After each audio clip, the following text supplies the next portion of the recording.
Are you overwhelmed by the amount of conflicting optimal diets flooding social media and the internet? Have you ever wondered the role men play in fertility? Have you been told that fat is bad for you and too much cholesterol and meat can cause serious health issues? What if I told you that you might be single-handedly making yourself sick? And what if I also told you that you have the power to turn that around completely? So many women have to run the gauntlet of the often non-empathic fertility industry, believing that they as women, and men too, are powerless and with limited choice. The American Society of Reproductive Medicine stated that in 2022, the number of babies born from IVF increased from 89,208 in 2021 to 91,771 in 2022. Thanks for joining me on the Born to Know podcast. I'm Eyla Cuenca. For over a decade, I've been guiding women and families on their path to reclaiming their self-sovereignty through the scope of fertility, conception, birth, and postpartum. You may know me for exposing the various ways in which disempowering narratives and systems claim to be giving us choice, convenience, and freedom from suffering. Just when it seems like I'm going to pull off the culprit's villain mask, I like to reveal how you've been in the driver's seat all along. We decide when we are ready to receive, to drop the struggle, to make a change and walk toward life. The Born to Know podcast brings you conversations with world-renowned experts and thought leaders in every field to peel back the layers of this epic world we live in and see where choice really resides for each of us every day. We are all born to know and to live as our most authentic and liberated selves. Today on the podcast, I have Lily Nichols. She is a registered dietitian, nutritionist, certified diabetes educator, researcher, and author with a passion for evidence-based nutrition. Her work is known for being research-focused, thorough, and sensible. She is the founder of the Institute for Prenatal Nutrition, co-founder of the Women's Health Nutrition Academy, and the author of 3 books, which I have read and love. Real Food for Fertility, co-authored with Lisa Hendrickson-Jack, Real Food for Pregnancy, and Real Food for Gestational Diabetes. Lily's best-selling books have helped tens of thousands of mamas and babies, are used in university-level material nutrition and midwifery courses, and have even influenced prenatal nutrition policy internationally. She writes at lilynicholsrdn.com. I actually, in my doula trainings and in all of my courses for pregnant women and couples, use Lily's books. They are excellent. They are an excellent resource, very comprehensive, and have personally supported, my journey. They've supported me in making changes with my own daughter, with my own family. So her work is very powerful. She gently challenges the system, which I really love and appreciate, because she's got the research to back it. And not only the scientific and clinical research, but the anecdotal research that for me is so important when it comes to understanding how a woman's body can shift, how her whole fertility, pregnancy, postpartum journey can shift just by making these changes with the way she nourishes her body. So I love her work because it supports us in a return to being more intuitive with the way that we nourish ourselves. Today in my conversation with Lily, we are going to talk about some myths that have been circulating around. One of them that's huge for me personally is the fat-free myth. That's something that many of us who were born in the 70s, 80s, early 90s, and it's still going on now, but primarily in those times, we grew up with this idea because of our parents that fat-free was healthy. So we're going to talk a little bit about that today.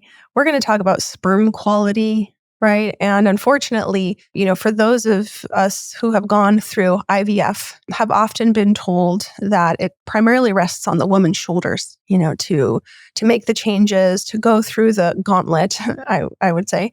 And we often don't pay very much attention to the male responsibility in this equation.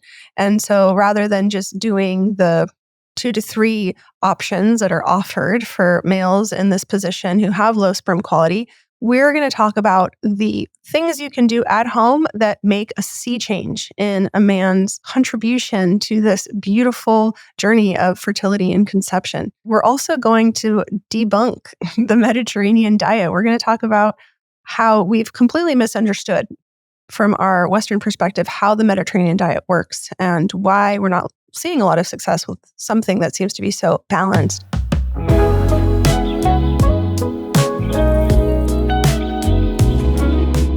Hey, Lily, thank you so much for joining me on Born to Know. I'm so excited to have you here. Your work has really influenced my doula trainees, my students, my pregnant clients, my whole community, and so much more beyond just my little petri dish.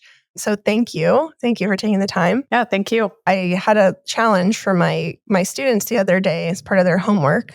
I asked them to start counting their protein and to get to 100 grams a day. And what they found was that it wasn't so much finding the foods to make it happen. It was just the consistency, like the reminders. And so they had to do things like set alarms on their phone and things like that.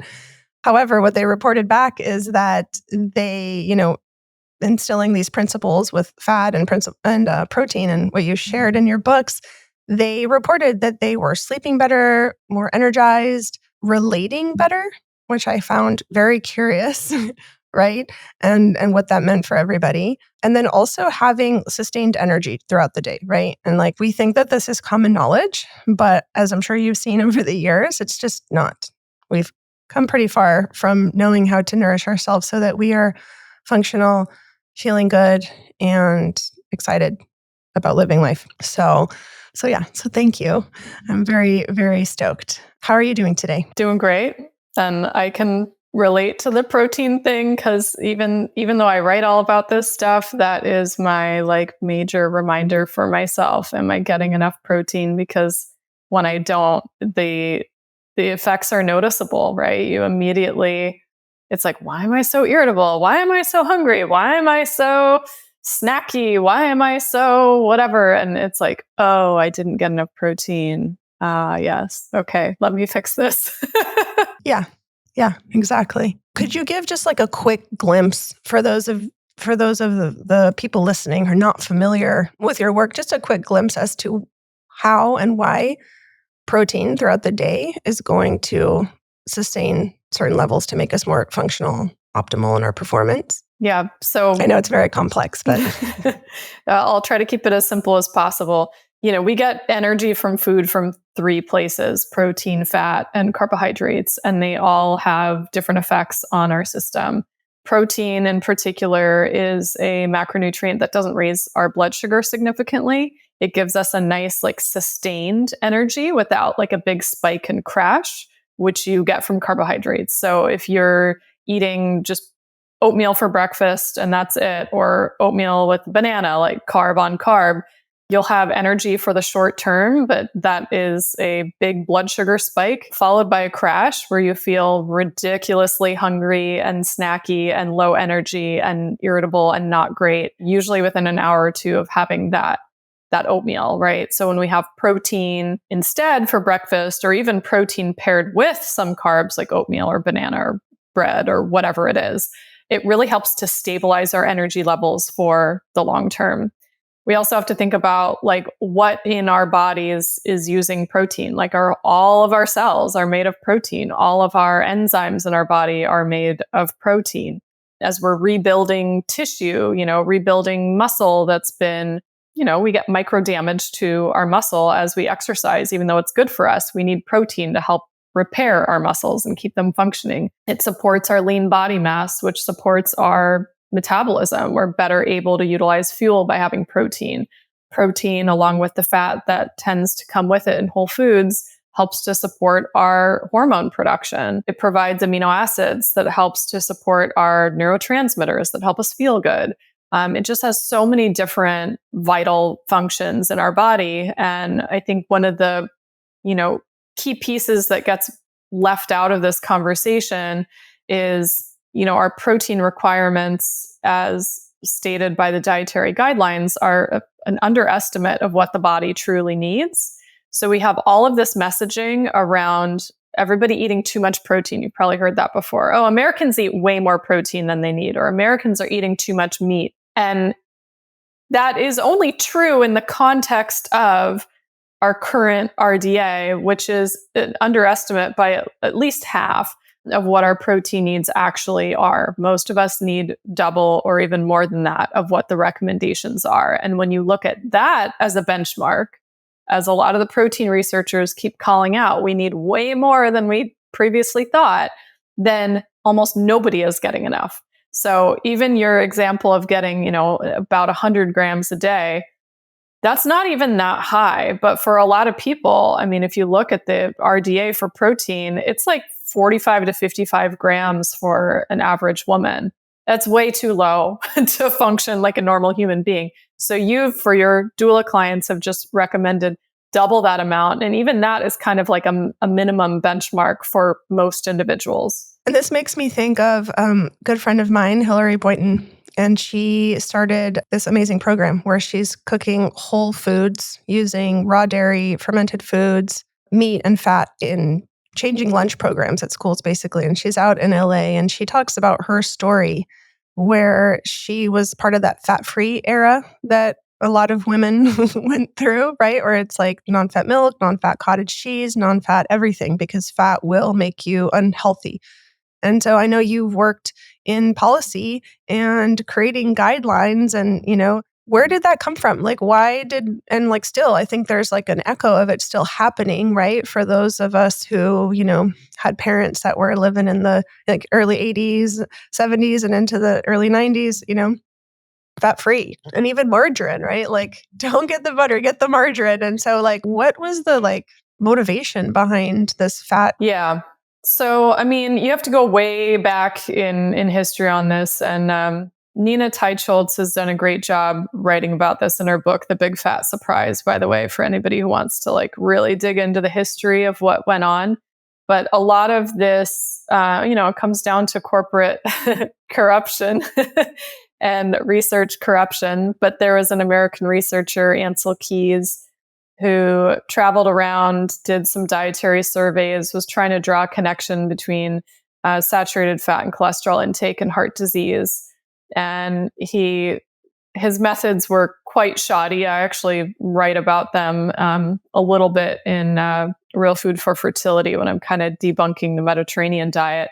But he found all this data, and then he cherry-picked 7 countries where there was an association showing higher saturated fat and cholesterol intake was linked to a higher risk of heart disease, even though he had data on many, many more countries.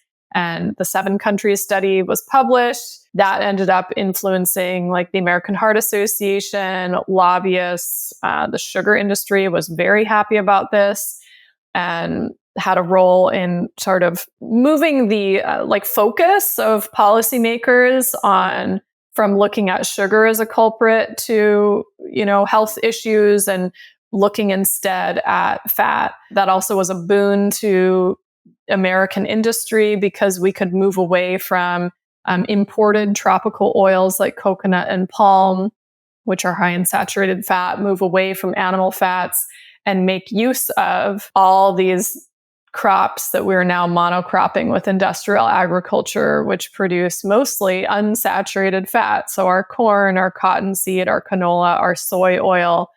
We had studies saying that corn oil was the best thing ever. It's that's one of the absolute worst quality fats that you can consume. But how did that study, how was there success with that? Why did people believe that? Because, I mean, were there certain standards that needed to be looked at that weren't, the effect of the corn oil over time and how it can degenerate the system?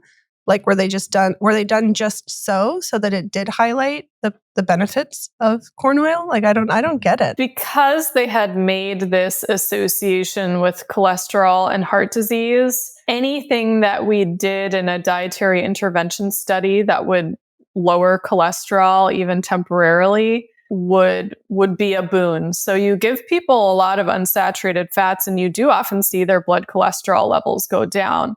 That doesn't actually mean their heart disease risk goes down because now you have the types of particles, your HDL and LDL particles, and whether they're large and buoyant and fluffy or small and dense and more atherogenic, or what is it doing to your coronary artery calcium? What is it doing to the oxidized lipids? That stuff wasn't even yet looked at. It was just purely this brings down cholesterol levels, therefore good for the heart. And everybody just kind of ran with it. So our first dietary guidelines came out in the early 1980s. To this day, they're really have not significantly changed. The focus is heavily on reducing fat intake, especially saturated fat, at all costs.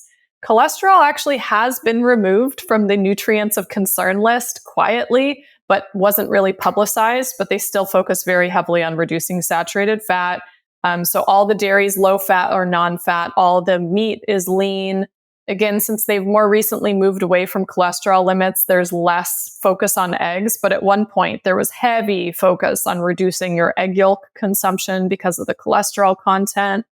And, because your fat intake is kept so low, you make up the difference with your other macronutrients, right?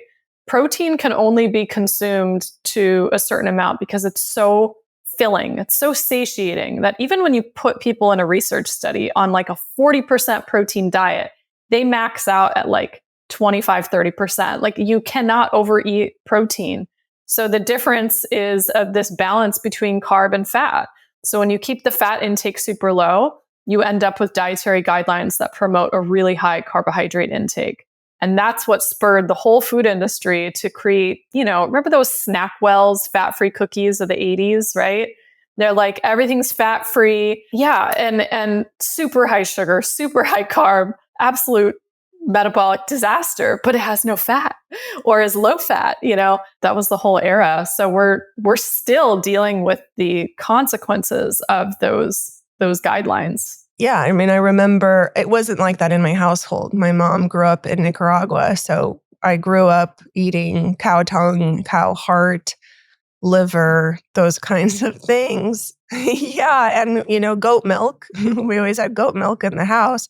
But I remember going to friends' houses, and it was like I have visions of like fat-free milk, fat-free ice cream, and I remember for dinners at friends' houses, it was like pasta with tomato sauce and a glass of fat-free milk. And I remember this one time asking if I could have cheese on my pasta at a friend's house. And the mom was like, we don't have that. Like it was like, and I was like, how can you not eat this with cheese? And I just, the things you remember as a kid, but now it's making sense. Like we were all so influenced by that, right? Because there was a fear instilled about heart disease, about different types of, life-threatening challenges. And so once it's advertised that this is the way out, this is the way to stay safe, people will just adopt it. So there's like an existential fear, let's say, instilled in the general population. And then these are the solutions, However, we saw people getting, more sick and people knew that something wasn't right. And I think we've arrived at a place where people are noticing like, the standard American diet, let's say, is not working for me. So we have all of these like branches of like, the carnivore diet, raw vegan, paleo, Mediterranean. I mean, and like you go online now at the internet, it's like you just see all of these trends. And I think someone very close to me did the carnivore diet. And the first 4 months, like his inflammation went down. He had more energy. He was sleeping better. And then eventually digestive issues started to kind of arise and, certain things. So I think there was a temporary relief because the inflammatory foods, let's say, were not being consumed and the foods with so much glyphosate were not being consumed. And there was a disburdening on the system. So the body was like, yeah, this feels good. And then it was like, okay, but this isn't sustainable. So that's why I'm perceiving a lot of people going into all these different really dogmatic ways of consuming nutrition. So you debunked the Mediterranean diet. So I'd love to talk about that because it's kind of everybody's fallback of like, this is the most balanced, this is the most safe, and it's the healthiest. There's so many of these things just aren't sustainable. Like, how can we live sustainably as an omnivore? Well, interestingly, the Mediterranean diet that we think of in the West that guides research studies and research study interventions, but also like grading people's diets on healthfulness, how much it complies with the Mediterranean diet. That like Western US centric view of Mediterranean diet was defined by Ansel Keys. Okay. His dietary surveys in Crete and southern Italy. That he did some surveys in both of those places. Some of them happened during Lent, by the way, but this also, so in Lent, a lot of people give up meat, but also this was right after World War II, and a lot of those areas were really hard hit economically from the war. So one of the first things that you like remove or are not able to access is meat and animal foods. So anyways, let's just say the surveys were not exactly accurate for the region. Moreover, even if we want to assume they were accurate, you have over 20 countries bordering the Mediterranean Sea. And so to cherry pick 2 areas from the Mediterranean and call it a Mediterranean diet doesn't even make sense, because even within different parts of Italy, you have different dietary patterns. If you're closer to the coast, you consume more seafood and fish. If you're living up in the mountains, you're probably consuming more meat, lamb, dairy products. I can attest to that. My family's from Livorno, so a lot of seafood. And then I lived in south central Italy, and I was working on a sheep farm eating cheese and lamb every day. That's it. But even the concept that a Mediterranean diet is low fat or olive oil is the, primary fat, even that is not accurate. There's an Italian food historian that I cite in some of my work who has looked more closely at this, and the major fat intake in Italy was lard and butter, dairy fat, until they started adopting our Western US guidelines and promoting more olive oil. Now, of course, if you were from a region that had olive trees, of course, you also had olive oil. It's not to say that wasn't consumed, but that actually wasn't the primary fat, which makes a lot of sense, because if you've ever done a cow share, or if maybe somebody listening raises animals, we have done a cow share or pig share every year for over a decade. And if you ask the farmer for the fat, they will happily give you the fat. And when you render that down, it is so much fat that it's actually impossible for a single family to go through all the animal fat, even from that one animal or that half animal, which is why we used to have an industry turning it into soap and candles and whatever, right? It's it's so much fat, and it's also so easy to render down. I mean, you've got yourself a vat of lard or tallow very quickly, whereas getting oil out of olives, I mean, that's an easier crop to get oil out of, but still that takes actually a lot more work. It's more of a delicacy.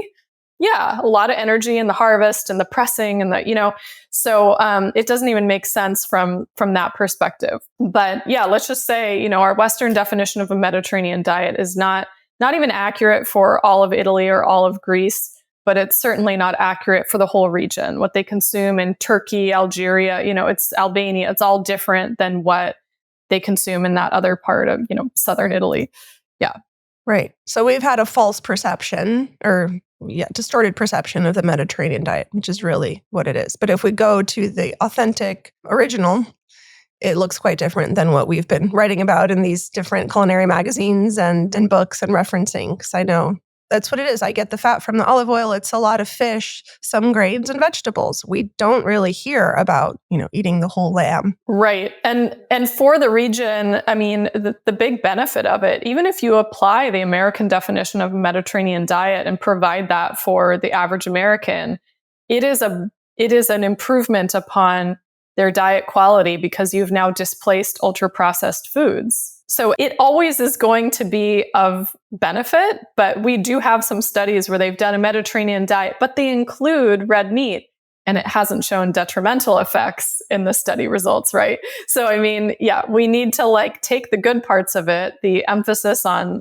whole unprocessed foods is great, but we need to be careful with how restrictive the Western definition has become, where they say, low-fat dairy products, low amounts of red meat, only emphasizing low-fat poultry and fish, not accurate. That's not actually accurate. You talk to anybody who has lived in the region or grew up there, and they're like, we don't just eat pasta with a side of beans for every meal. What are you talking about? Yeah, we have lamb, and we have a whole chicken, and we have this, full fat cheese, and we have, Yeah. Yeah, it makes me think of how it only takes one generation for a language to be lost, right? It only takes one generation for recipes to be lost. One generation to not teach your children to cook, and then they can barely boil an egg.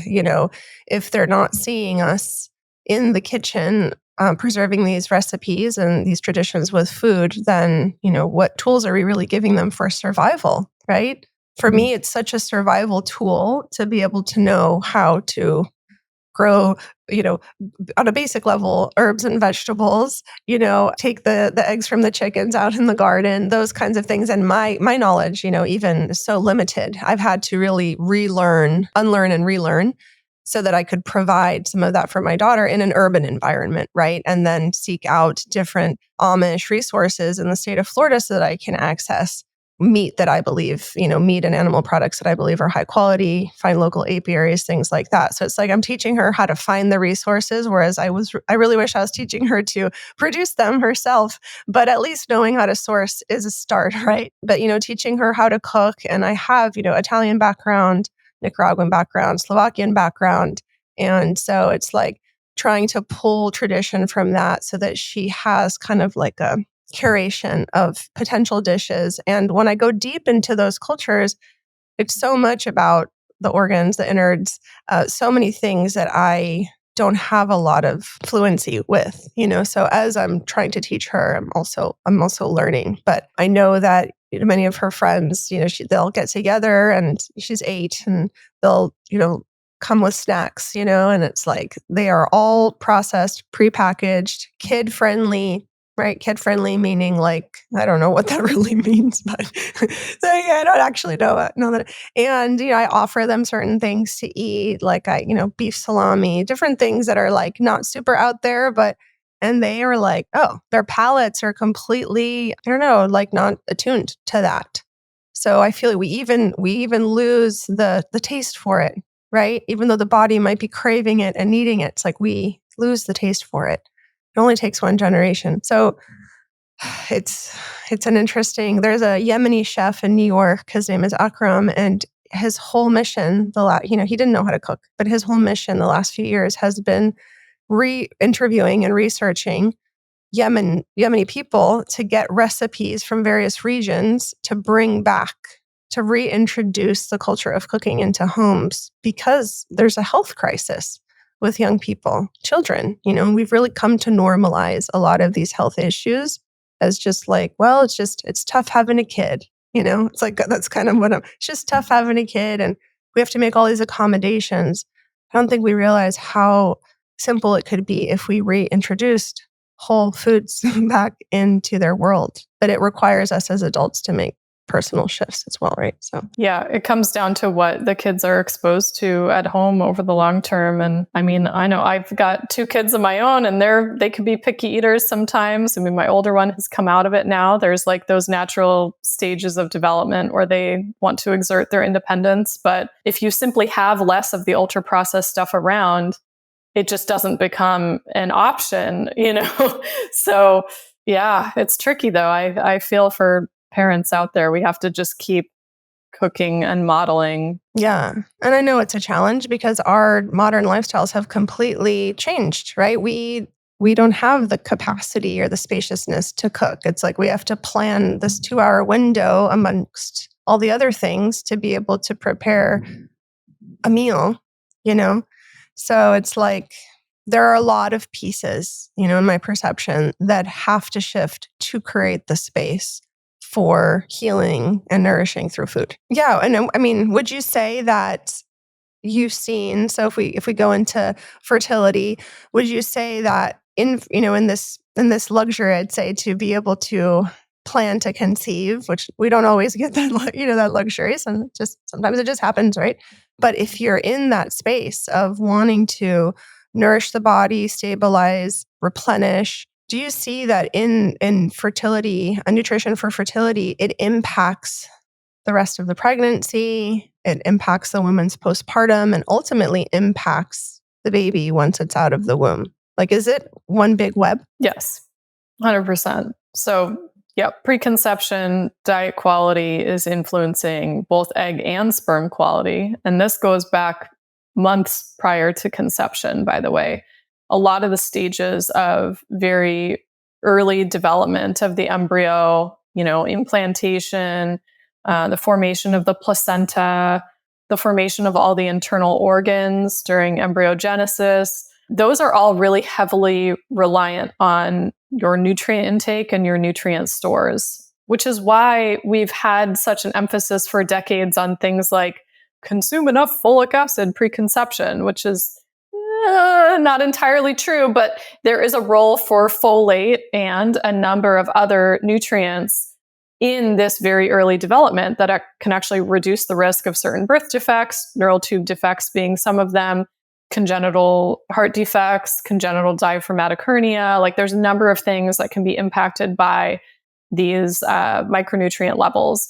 And then as you go across the whole trajectory of pregnancy, this is a very nutrient intensive time of life. Even by conventional standards, micronutrient needs are significantly higher.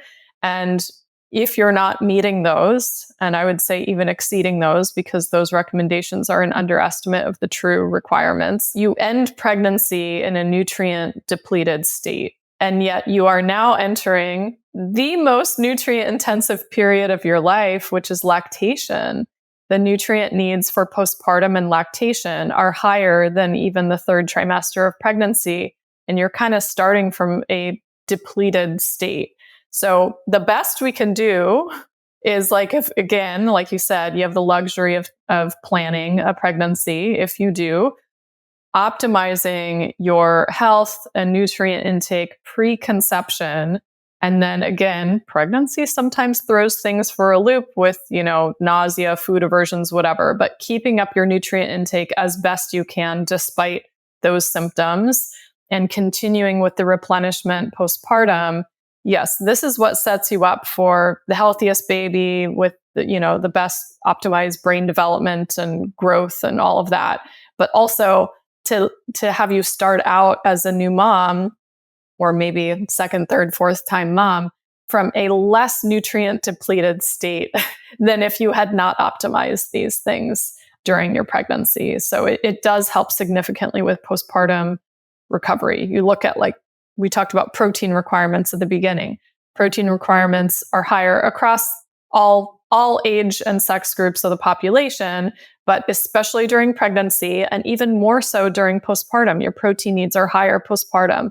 So when we talk about people having really challenging postpartum recoveries, mental health issues and that extreme hunger, anxiety, or wound healing, pelvic floor issues, we really have to go super heavy on the protein to provide your body with the raw materials to actually rebuild your tissues and keep you energized, give you the energy to get through the day and the many, many sleepless nights that come after having a baby. Absolutely. I mean, I'm talking a little bit about postpartum depression with my community right now, and we're getting ready for a masterclass because so much of postpartum depression is viewed as a pre-existing psychological state that is triggered or amplified by the birth and just entering a postpartum space. Very rarely do I find anyone talking about how nutrition and depletion, being in a state of depletion impacts that postpartum period.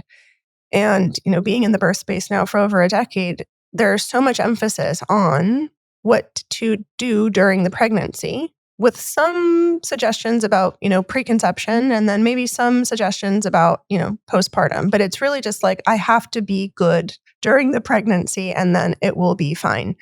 But rarely, now with your new book about fertility, it's we're seeing there's a whole world of possibility. Even if you don't know when you'll be pregnant, even if you don't know, even if you're not partnered, it's you're already cultures of before, already nourishing the body in such a way to prepare for this next stage of life. That's what happened with women once they started bleeding, girls started bleeding. They were then shown new ways of eating and nourishing their bodies to prepare for perhaps the inevitable pregnancy at some point. So introducing that back in, I think, will then, give women the opportunity to not be depleted, right? Like you're saying, they'll already know how to eat. They'll already know how to be intuitive with their food, their nourishment. And then Pregnancy might be less challenging, and postpartum might even be less challenging, right? I mean, it comes down to just general well-being and maintaining your health more than anything, right? Your fertility is just a reflection of your overall health. And one of the first places we see the body kind of pull back energy and resources for when it's undernourished is our hormone production and ovulation. It knows that pregnancy is such an energy intensive process. And I mean, our biology is like wired for success, right? And so it's like if there's a chance that we're not going to have enough nourishment and nutrient reserves to pull this off, let's back down. Let's pull ovulation off the table completely so pregnancy is not possible until we are in a place that we're nourished, we're safe. This is why our hormone production is so responsive even to stress. We have to think from like an ancestral perspective. We did experience significant stress in years, hundreds and thousands of years past, and also fairly frequent food scarcity. And there were, just like we see with wild animals, how there is a time of the year when these animals tend to reproduce. That was similarly observed in human populations ages ago, where it's like, okay, it's the rainy season. We have the time of abundance. This is when the fruit ripens. This is when the cows give birth and they're lactating and we can consume their milk.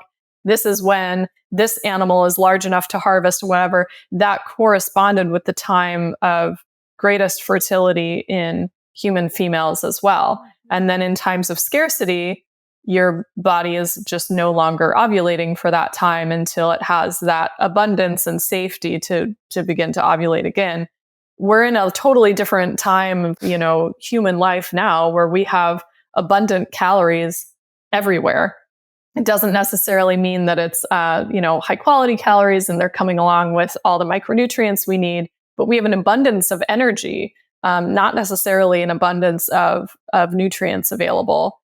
And even with that, you have individuals who, whether intentionally or not, significantly underconsume food and put their bodies into a state of, we are in a famine, where you have, ovulatory disorders start to come into play as well. But yeah, our body is very, very attuned to like, what resources do we have available here? And it knows when to or not to pull back on hormone production and ovulation. Yeah, this makes me think, well, there's two things here, so I'll try to hold on to the second one. But this makes me think of the couple handfuls of plant-based women that I've worked with over the years who have had some challenges with fertility.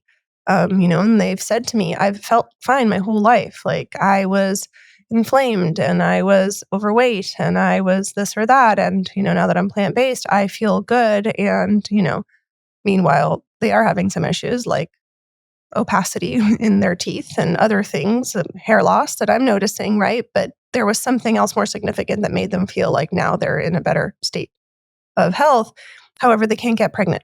And so, in my own terms, I have expressed, I think the body is in a state of fight or flight consistently because of the way that you're eating, And so many of them have made the change to consume animal protein, animal fat, nutrition from animal sources, and have seen great success in being able to get pregnant. And so, what would you say, for women who kind of hold on to this and don't want to maybe address? I know that you have some great solutions and resources in your Real Food for Pregnancy book to try to accommodate that demographic. But ultimately, I see that this is very common.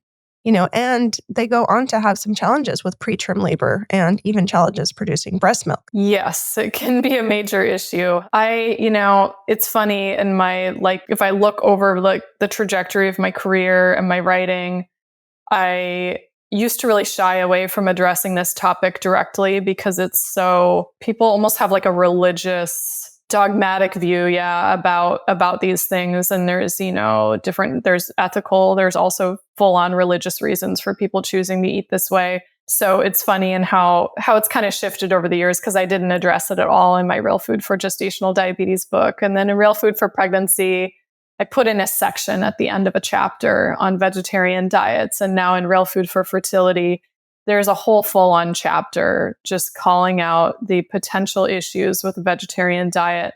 Not saying that some people can't do well with it and can't conceive, but there are significant nutrient considerations that you have to have in place. And I think it's the rare exception that you find somebody who has like the genetics where they can handle it and also is making all the right choices to check all the micronutrient boxes and get the macronutrients in order and all that. That's the rare exception. The majority of the stories that I see, the majority of the cases that I've seen in practice are individuals who are struggling as a result of the plant-based choices. So there's like a lot of different angles to take it from. And in Real Food for Fertility, I do go through in extreme detail. I actually don't even know of a resource that goes into as much detail all of the different considerations on vegetarian diets. Because even in our guidelines that say, vegetarian or vegan diet is nutritionally adequate with careful planning for pregnancy, lactation, early childhood, infancy, like they all say that, but nobody actually addresses all of the inadequacies to the degree that we're actually going to, like they'll call out like, iron might be a deficiency, but they don't go into detail of like, well, let's show you a vegan meal plan that has adequate iron and you're going to be absorbing all of this. No, they don't go into that, right? They don't go into that amount of detail. They just patch things with supplementation, which has its own issues. So we have the micronutrient challenges, right? Number of micronutrients can be inadequate for a variety of reasons. I won't go through all of them. We have the macronutrient challenges. Just from the macronutrient composition of plant-based foods, you create a situation where protein is typically underconsumed. The average vegetarian or vegan is only getting 10 to 12% of their calories from protein. This is not enough. It aligns with the RDA, but is not enough, right, for optimal health. The fat intake is fairly low, and it's mostly coming from omega-6 sources, so highly inflammatory. And then the remainder of their calories are coming from carbohydrates. And a typical vegetarian is getting 60% of their calories from carbohydrates, which again, aligns perfectly with our dietary guidelines. However, is a complete disaster for blood sugar regulation. Then on top of that, a lot of plant-based foods are fairly low calorie. We see a lot of women undereating when they eat a vegetarian diet. If you undereat, fertility is affected. And also we see people choosing a restrictive dietary pattern as a means of having some sort of control over their food intake. So we see significantly higher rates of eating disorders among vegetarians, whether it's a cause and effect or they're like choosing it because of it, whatever it is, the undereating is rampant. And then we have to also think about the protein quality that you're getting on such a diet.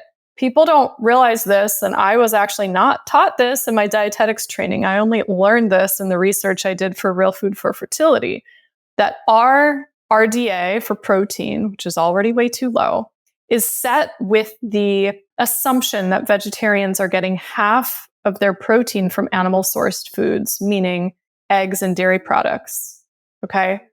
Because you get better quality protein that's more digestible with a better balance of amino acids from animal foods. Now, I don't know about you, but the average vegetarian that I know now is different than the average vegetarian from the 90s. The average vegetarian in the 90s was consuming eggs, was consuming cheese, like kind of a lot of dairy products sometimes. The average vegetarian, or even somebody who doesn't identify as vegetarian but is like low animal food consumption, they are actively avoiding dairy products and eggs, right?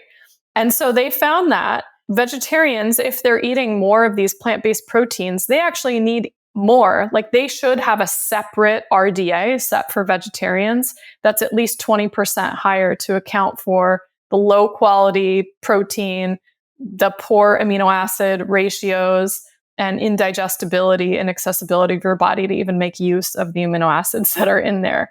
And so that's also a piece of the puzzle that like nobody seems to be talking about here. It's just plant-based is better, plant protein is better.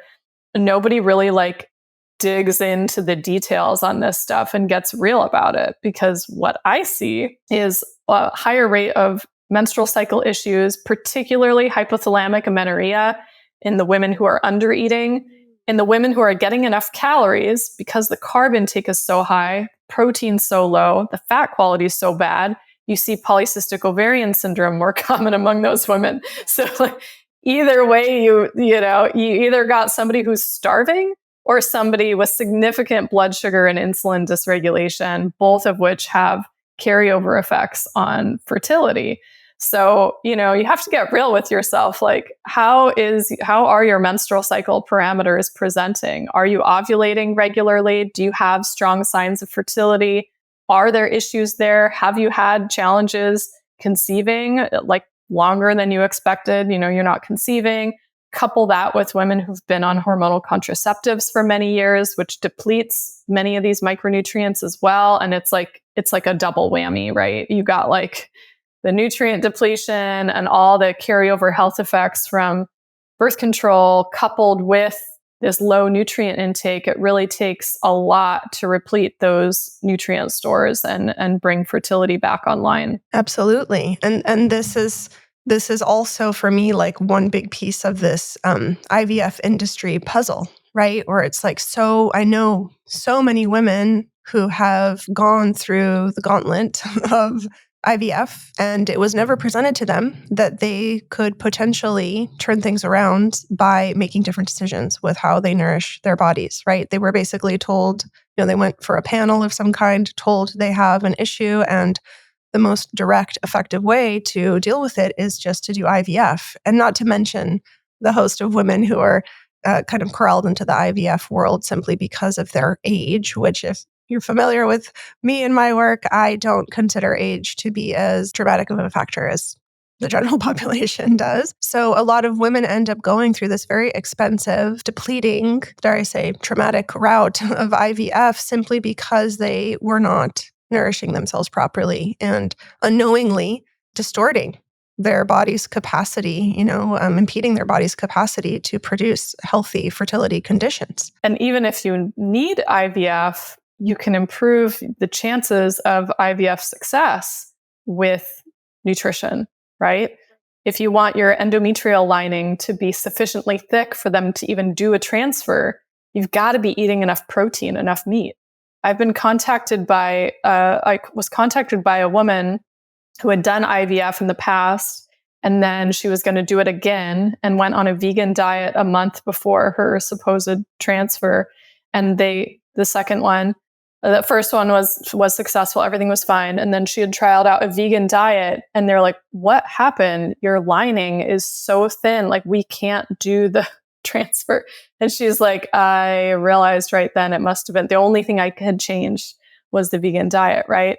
So not just the egg quality, but we have to think about like, what is your endometrial lining like? That's the first home for the embryo to implant, for the placenta to form in that tissue. It, vasculature goes into the uterine wall and the endometrium. We have issues here when that is not sufficient enough to support an embryo to embed. Yeah, so it will support successful IVF. It'll increase the chances for these reasons you just stated and many more.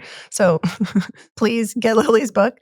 However, there's also a whole population of women who might have never needed to go down that route had they explored this in the first place. And so this also brings me to this kind of age-old feeling of like, well, if I'm unable to get pregnant, it's my fault, right? As the woman, I did something wrong. My body's failing me.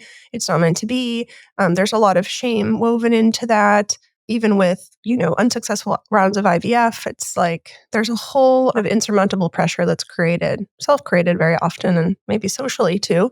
However, we often don't consider the male's role, right? And I know you are big on males also getting involved and committed to different choices in their nutrition to support the process of fertility, right? So what are some ways that men can participate actively in this? Yeah, we have to talk about the male part of the equation when, Real Food for Fertility is co-authored with my friend Lisa Hendrickson-Jack, who's a fertility awareness educator. And she really took the lead on the sperm quality chapter. We both felt really strongly that we needed to address both partners because she's seen in her work You can have a client who has like picture perfect menstrual cycles. You can tell they're having sex during the fertile days and it's not happening month after month after month after month. And it's like, there's maybe a 25% chance each cycle if you're having sex during the fertile window, but like, why is it not happening? You have the partner get checked for sperm quality and lo and behold, there's the issue. So like half of infertility cases have some male factor involvement, and yet we're always blaming the woman, right? It's so messed up. It's so messed up. And, in upwards of 30% of those cases, it is 100% a male factor issue, poor sperm quality. And there's a ton we can do for sperm quality. And actually, sperm quality responds faster even than egg quality because the formation of sperm is a shorter period of time than development of a human egg, right? From recruitment as an undeveloped follicle to ovulation, you're looking at like 7 to 8 months for an egg, whereas sperm quality, it's less than 3 months from when they were first created, right? So you got like within 3 months, you can completely change sperm parameters. So some of the things, and there's a lot of overlap with egg quality here as well, which is a good thing because you don't have to like cook totally separate meals or do completely opposite lifestyle hacks or whatever to make these changes. You can pretty much be doing the same thing together. Improving the quality of fat that's consumed is a huge one. So getting the seed oils and ultra processed oils out of the diet is a very important step. And that by itself is going to eliminate a lot of ultra processed foods, fried restaurant foods and stuff. Like get that stuff off the table. And I get that, like, unless you're living in a place that has fantastic restaurants where you have options of like seed oil free and we fry in tallow, like you might not have the option to completely avoid them if you're eating outside the house. But at least choosing non-fried options at restaurants is a good choice. And maybe, choosing to forego the conventional salad dressing or whatever can help reduce that. But at the very least at home, not cooking with those really crappy oils can help a lot. Sperm are really sensitive to oxidative damage. And so when you have these omega-6 rich vegetable oils, seed oils coming in, you're just driving up inflammation and oxidative damage like crazy. So that's a big one. Switch over to using your animal fats, butter, ghee, lard, tallow, coconut oil, even using olive oil or avocado oils. Those are all going to be a better choice than any of the other ones that I just mentioned. Getting real about sugar intake and like the quality of carbohydrates you're consuming. And again, both these things are kind of hitting on the ultra processed foods. These are just ingredients in a lot of ultra processed foods. So our added sugars, our refined white flour, get less of those coming in your diet as possible. If you are a person who has cereal for breakfast or bagel for breakfast or something, swap that out for eggs and bacon, and maybe even like eggs and bacon and some sauteed veggies, even better, right? Just keep making the choice to go for the whole foods and displace as many of the processed things out of there as possible. High blood sugar is a major inflammatory factor and a major contributor to poor sperm quality. We see in men with prediabetes or type 2 diabetes, absolutely abysmal sperm quality parameters. And then just as a whole, more nutrient dense foods. So there's a lot of amino acids in all these protein foods I've talked about. All of our animal foods, our meat, poultry, fish, seafood, dairy products, eggs especially, that have a direct role in helping with sperm quality, motility, and morphology. So we're talking about little individual amino acids that you don't necessarily find in plant foods, like carnitine and creatine and taurine. So get more protein. Usually men are totally happy to eat more protein. They're happy to eat more meat. So it might be a matter of just buying it more often and cooking it more often, having it available. But you want protein to really be central at your meals with fresh produce and stuff on the side. And if you're having carbs, make them better quality whole food carbs whenever possible. So instead of a pasta side or a rice side, choose sweet potatoes or winter squash or have some fruit on the side. That naturally is going to just drastically improve your micronutrient intake, but also reduce your chances of having those really high blood sugar spikes after a meal. I mean, like those three things alone is probably enough. But, other things like getting the toxins and chemicals out of our diet, out of our lifestyle, not only out of our diet, but out of our kitchens, our laundry room, our showers, so watch the personal care products. What kind of deodorant is he using? Is he using cologne? No cologne, no fragrances whatsoever.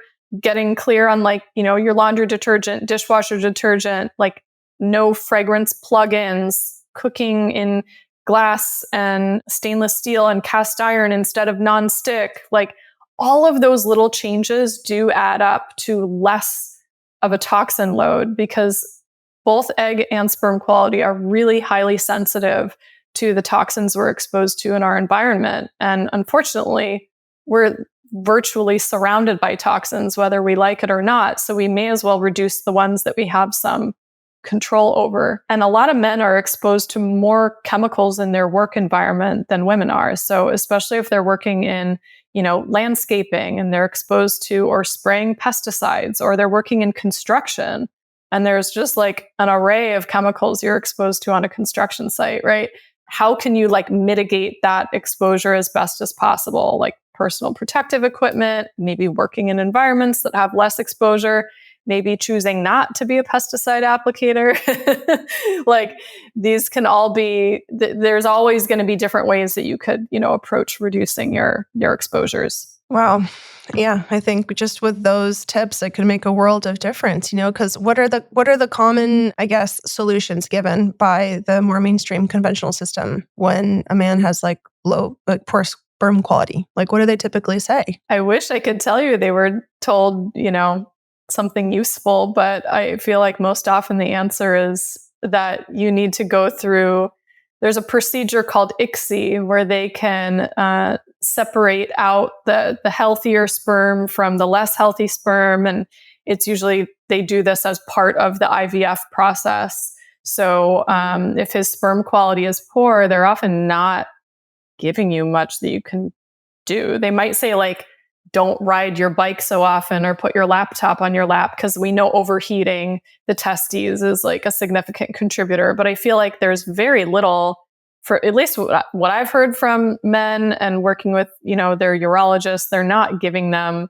lifestyle changes. They're saying, okay, your sperm quality is bad. We can do this procedure to get the best sperm out of your terrible quality sperm, and then we'll use that for IVF for your partner. Yeah, I asked because that's always what my clients say. That's pretty much the exact feedback that their husbands will get. So it's consistent with what's being prescribed around here. And so, ultimately, the power of all of this, the power of what you're doing, is that it gives women and men the self-sovereignty to make the changes that they want, right? It's not a matter of what is the system telling me to do? And I'm up between a rock and a hard spot because, everything that they've suggested, it isn't working. So I guess I just can't have kids, or I guess I just can't have a healthy pregnancy, or I guess postpartum is just going to be really hard because, I have this pre-existing, psychological condition, right? But it's like, when we look at food as this tool to completely transform our lives,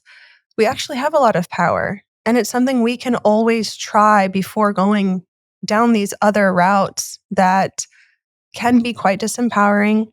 They can create, I would say, power struggles often within our marriage as well, within ourselves. And so why not try this? Why not take the power back into your own hands? In small ways. And what's fascinating about unlearning and relearning when it comes to food is that we come into contact with certain resistances, as I'm sure you've seen, and there's an opportunity there to alchemize that. What are these resistances, right? Am I using food as a way to control my environment because I ultimately feel out of control with so many things? And then there's a wealth of information there too, an opportunity for healing. So for me, this is just one of the most empowering ways to step into our self-sovereignty, one of the most effective ways to do it. And we can titrate in, right? We can, we're not going to jump into, some of us can't jump into the deep end. Our nervous system can't handle it. But titrating, small ways, making shifts every day while we're unlearning, we can do that. I think we can do that, especially when it comes to wanting to build a family, right? we're willing to do these more extreme things that might be suggested by mainstream system, and also try this. For me, there's very low risk to changing the way we eat. And your body also gives you fairly immediate feedback as to whether it's working or not. If you're paying attention to your digestion, your energy levels, your menstrual cycle parameters, your hunger and fullness cues and cravings. And you, like you just said, you don't have to do everything overnight. I think like people maybe don't realize, like, I've been doing this stuff for like 20 years. It was more than 20 years ago when I was like, came across information about ancestral nutrition. I was actually vegetarian at the time. How is it possible? You look like 29. Add like 10 years to that, but thank you. Yeah. So, I was eating a vegetarian diet and I thought I was doing the best for my health. And then it was like, oh, wait, I actually, I might need more protein. I might need more fat. For me, it started with more fat. Okay. Saturated fat actually isn't bad for me. Okay. Maybe I can have like an extra egg. And it took a lot of time and a lot of unlearning because we've been hammered down. Like, you eat saturated fat, you're going to have a heart attack, right? It's like scary. So even though things like eat less sugar, like that's obvious, there are some things that are scary. And I've found for women, especially, eating more fat, eating more protein, which means eating more animal foods, more meat, more eggs, more cheese, more fish, more steak specifically, right? Like red meat in particular, like that is really scary. And that starts with just like, you go to the grocery store and you're gonna, like, instead of buying the plant-based meat crumbles or the ground turkey, like you're gonna buy grass-fed ground beef and you're gonna make your chili that night with the grass-fed ground beef and you're gonna sit with it.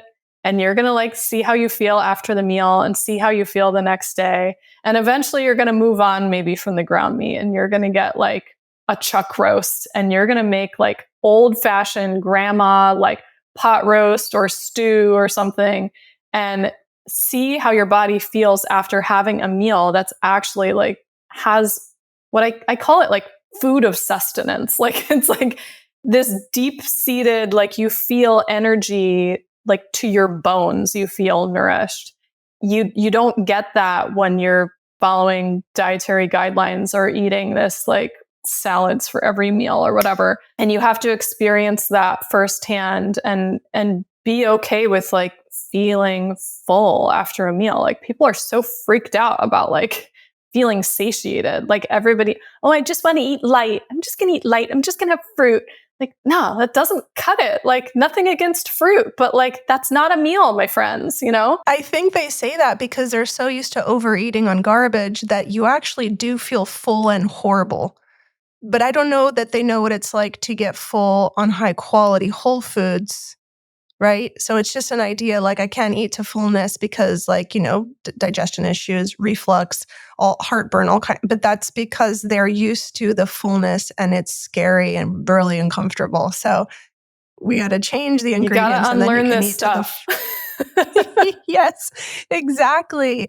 Oh my goodness. No, there's so much more, but this is like, for me, this is just one of the tools to becoming self-sovereign and healthy and not feeling like a victim of our circumstances anymore, So thank you. How can people find you? I'm going to list everything, every possible way. But is there anything that you're offering right now for people to jump into this? No, you have a lot of offerings on your website. Yeah, I mean, there's a lot going on. So my website is lilynicholsrdn.com. On there, you'll see a tab for my books, and that'll have all three: Real Food for Fertility, Real Food for Pregnancy, Real Food for Gestational Diabetes.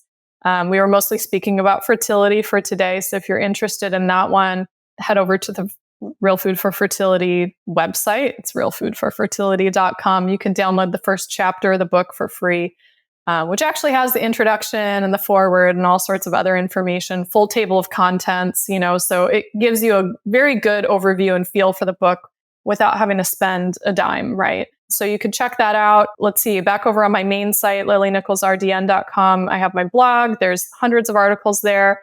I fairly recently wrote one called 5 Fertility Diet Myths, which just touches on a handful of topics that I go into more detail on in the book. So it goes into a little more on like Mediterranean diet, but I heard meat is bad for fertility and all sorts of things that are very commonly talked about, and yet they're just totally miss the mark on what's actually true. I train practitioners via the Institute for Prenatal Nutrition that is mostly focused on prenatal, but there's a bit of fertility and postpartum built into that as well.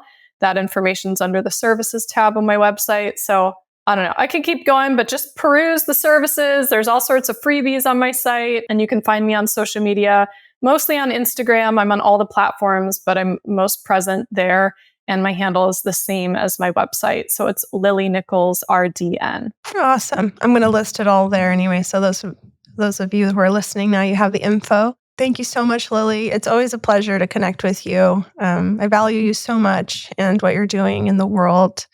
And I will talk to you soon. Yes, likewise. Thank you.